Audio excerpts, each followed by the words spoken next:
तो भाई आज की इस वीडियो में हम हरियाणा रोडवेज में किलोमीटर स्कीम की बसों के बारे में बात करने वाले हैं। मेरे पास बहुत सारे कमेंट आते हैं, लोग पूछते हैं कि भाई हरियाणा रोडवेज में किलोमीटर स्कीम की बसें क्या हैं और इन बसों की पहचान कैसे करें। इस वीडियो की शुरुआत हम 2018 की बात से शुरू करते हैं। 2018 में हरियाणा रोडवेज का घाटा बहुत ज्यादा हो गया था, जिसके बाद हरियाणा सरकार ने सोचा कि जिस प्रकार से अन्य राज्यों में किलोमीटर स्कीम की बसें हैं, इसी प्रकार से अब हरियाणा में भी किलोमीटर स्कीम की बसों को लाया जाए, जिससे हरियाणा रोडवेज का घाटा कम हो सके। लेकिन ये बात थी उस टाइम पे उत्तर प्रदेश में 15 रुपए प्रति किलोमीटर के हिसाब से किलोमीटर स्कीम की बस के ऑपरेटरों को हर किलोमीटर के हिसाब से सरकार चार्ज देती थी, लेकिन हरियाणा में शायद वो 40 पता नहीं 46 रुपए के आसपास था, जो कि बहुत ज्यादा था। इसके बाद लोगों ने इस स्कीम के ऊपर केस भी किया, जिसके बाद 26 रुपए 92 पैसे बाद में फाइनल हुआ। किलोमीटर स्कीम की बसों में जो ड्राइवर होगा वो भी प्राइवेट ऑपरेटर का होगा, जो बस होगी वो भी प्राइवेट ऑपरेटर की होगी, लेकिन जो टिकट काटेगा कंडक्टर, जो कि रिवेन्यू को इकट्ठा करेगा, वो सरकारी होगा इस बस के ऊपर। जो बस की मेंटेनेंस होगी, डीजल का होगा, वो सारा का सारा प्राइवेट ऑपरेटर का होगा। अब बात कर लेते हैं भाई इन बसों की पहचान कैसे करें।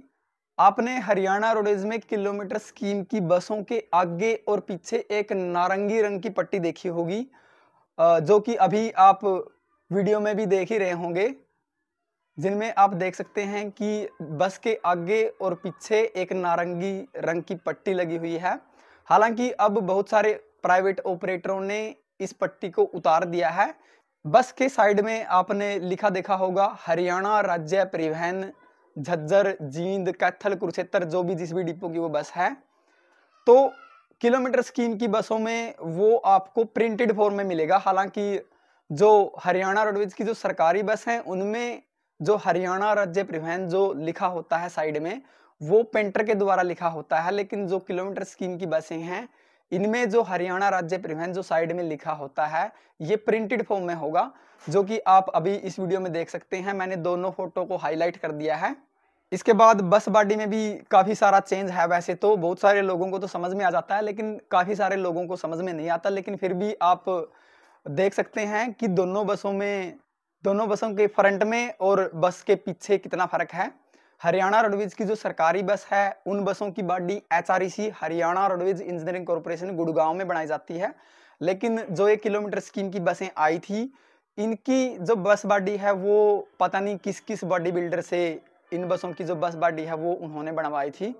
तो HREC से जो बस बॉडी बनी है वो काफ़ी मजबूत है, और काफ़ी जगह एक्सीडेंट होने पर ये बात साबित भी हो जाती है कि भाई हरियाणा रोडवेज इंजीनियरिंग कॉर्पोरेशन में जो बसें बनाई जाती है वो काफ़ी मजबूत बनाई जाती हैं। जिस टाइम पे हरियाणा में किलोमीटर स्कीम की बसें आई, उस टाइम पे रोडवेज के कर्मचारियों ने इसका काफ़ी विरोध किया।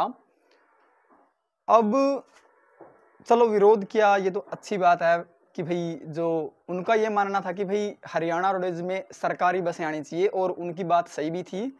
लेकिन जैसे ही हरियाणा रोडवेज में किलोमीटर स्कीम की बसें आ गई और चलने भी लगी, तब बहुत सारे लोगों के द्वारा एक एजेंडा फैलाया गया कि किलोमीटर स्कीम की बसों के जो ड्राइवर हैं उन्हें बस चलानी नहीं आती है। इस प्रकार से एजेंडा कुछ एक लोगों के द्वारा चलाया गया, मैं उनका नाम नहीं लेना चाहूंगा। एक बात मैं कहना चाहूंगा कि भाई जो ये बस है वो कोई 100-200 रुपए की चीज नहीं है, कोई 5-7 हजार रुपए की चीज नहीं है। एक बस के बनने में कम से कम 30-35 लाख रुपए का खर्चा आता है। तो मुझे नहीं लगता कि भाई ऐसा कोई प्राइवेट मालिक होगा जो कि अपनी बस के ऊपर अनट्रेंड ड्राइवर भेजेगा। हालांकि शुरू में जिस टाइम पे किलोमीटर स्कीम की बसें चली, उस टाइम पे काफ़ी सारे एक्सीडेंट हुए। हालांकि इसके बाद जिस टाइम पे ड्राइवरों को रूट की नॉलेज होगी, इसके बाद एक्सीडेंट होने में कमी आई। लेकिन फिर भी कुछ लोगों के द्वारा एजेंडा चलाया गया कि भाई किलोमीटर स्कीम की बसों में ना बैठें, बिल्कुल भी ना बैठें। तो इस बारे में तो मैं एक बात कहना चाहूँगा कि भाई अब हरियाणा सरकार ने उन प्राइवेट ऑपरेटरों के साथ कॉन्ट्रैक्ट कर लिया। अब 8 साल के लिए वो बसें चलेंगी ही, उनका कुछ नहीं हो सकता, ठीक है। अब कुछ लोग ये कह रहे हैं कि भाई उन बसों में बिल्कुल भी ना बैठो, ठीक है। तो अब मैं उन लोगों से एक क्वेश्चन पूछना चाहता हूँ, एक नॉर्मल सा क्वेश्चन है। मान लो कि आपके कहने से लोग किलोमीटर स्कीम की बसों में बिल्कुल भी नहीं बैठेंगे, तो तब भी हरियाणा रोडवेज को किलोमीटर स्कीम की बसों के प्राइवेट ऑपरेटरों को पर किलोमीटर बस चलने पर जो 26 रुपए 92 पैसे हैं, वो पर किलोमीटर के हिसाब से चार्ज देना पड़ेगा। तो मान लो कि अगर बस में सवारी बैठेंगी ही नहीं, तो इसी हिसाब से देखा जाए तो आप हरियाणा रोडवेज को नुकसान ही पहुंचा रहे हो, क्योंकि सरकार को तो रुपए देने पड़ेंगे और हरियाणा रोडवेज को फायदा होगा नहीं, क्योंकि सवारी ही नहीं बैठेंगी तो फिर फायदा कैसे होगा। और एक टाइम बात मान भी ली जाए तो ऐसा कोई सिस्टम है नहीं है कि भाई लोग किलोमीटर स्कीम की बसों में बैठना बंद कर देंगे तो हरियाणा सरकार किलोमीटर स्कीम की बसों को चलाना ही बंद कर देगी। ऐसा सिस्टम नहीं है, क्योंकि कॉन्ट्रैक्ट पहले ही हो चुका है।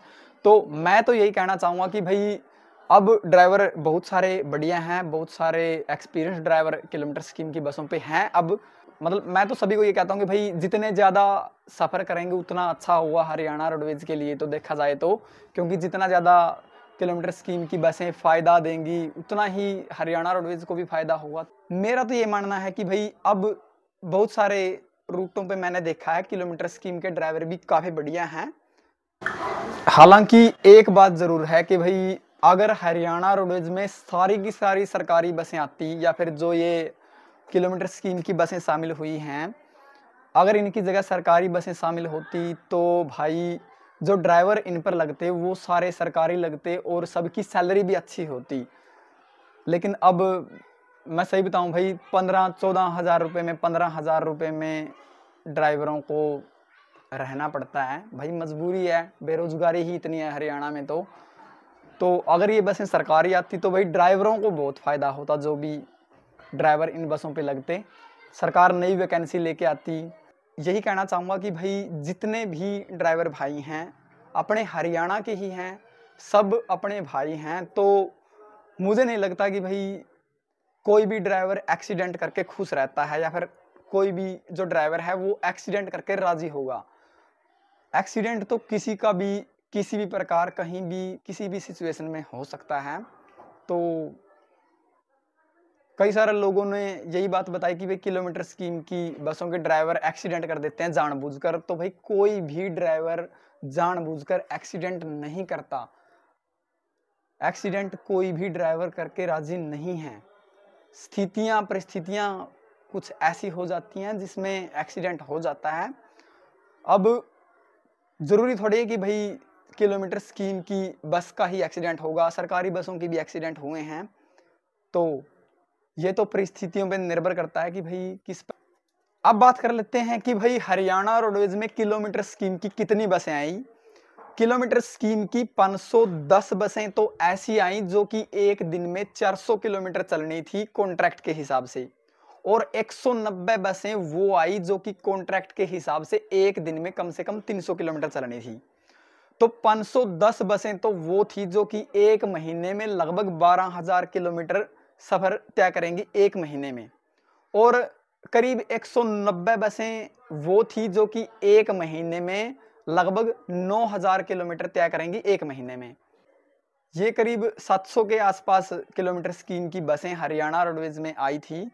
और ये बसें जो हैं वो किसी प्राइवेट ऑपरेटर की हैं, ये बसें सरकारी नहीं हैं। इन बसों के ऊपर जो ड्राइवर है वो भी प्राइवेट ऑपरेटर का है। किलोमीटर स्कीम की बस 1 किलोमीटर चलने पर लगभग 33 रुपए के आसपास खर्चा कर देती है, और लगभग 35 रुपए के आसपास पर किलोमीटर सरकार को फायदा देती है। तो लगभग 2-3 रुपए पर किलोमीटर के हिसाब से जो किलोमीटर स्कीम की बस है वो फायदा देती है। और मैंने किसी न्यूज़ में पढ़ा था, हालांकि मैं कन्फर्म नहीं हूँ, लेकिन उसमें लिख रखा था कि भाई हरियाणा रोडवेज 1 किलोमीटर चलने पर 60 रुपए के आसपास, 60 था पता नहीं 67 रुपए था, उतना रुपए खर्चा करती है। और जो फायदा होता है वो लगभग वही 36 के आसपास रहता है। शुरू में एक्सीडेंट तो जरूर हुए हरियाणा रोडवेज की किलोमीटर स्कीम की बसों के, लेकिन अब हालात जो हैं वो सामान्य हैं। हम किसी को भी बुरा भला नहीं बोलते हैं, भाई सारे अपने हरियाणा के ही भाई हैं। तो मेरा तो असल में मैं तो कई बार बस स्टैंड पे भी जाता हूँ, तो कई बार तो भाई सरकारी ड्राइवर से बल्कि कम बात होती है, कई बार बल्कि किलोमीटर स्कीम के कई सारे बहुत बढ़िया ड्राइवर भी हैं जिनसे बहुत बार और बहुत देर तक बात होती है भाई। तो मैं तो यही सोचता हूँ कि भाई किलोमीटर स्कीम की बसों के जो ड्राइवर हैं, काफ़ी सारे बढ़िया ड्राइवर हैं। मैं सारे तो नहीं है लेकिन काफ़ी सारे हैं।